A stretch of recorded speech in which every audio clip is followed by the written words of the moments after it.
met in homes. I think that's the big distinction between Christianity, is that the early church and traditional church did not meet in church buildings, where when you evangelize, or say, for example, the Muslims proselytize, they go and ask you to come to a mosque, or come to a temple, or come to a synagogue. The church, or the Christians, could just say, would you like to come over to my house? So it didn't create any stigmas to it or any taboos.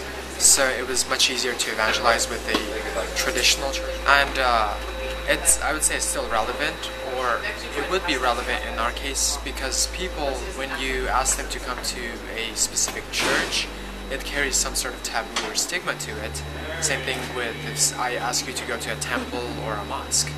You might consider it, but you'll think twice about it. And same, I believe the non-Christians have the same belief of the church, where they would think twice before going to a church.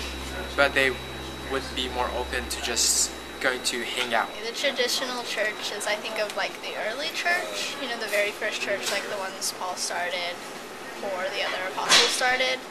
And I think it is because most of the New Testament was written to the church.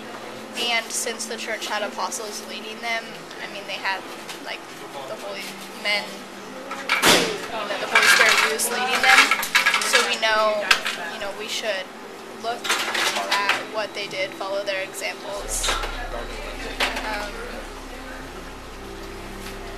And I think, some things have changed because culture changes, but they had people in the church who knew Jesus, so they were a lot closer to, I think, God, because they saw that. I think in a sense, yes, but to me personally, I don't see any relevance to them, because I personally am in a new generation and brought up in a generation that just doesn't really think about the Martin Luthers or whoever else there is out there. So it's not really relevant to me.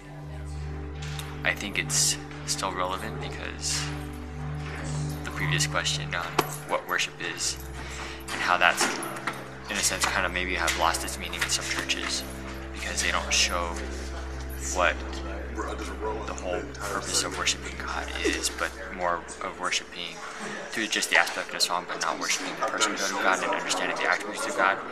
That's what the traditional church teaches, is who God is, so that we know how to know His worth and better understand how He values us.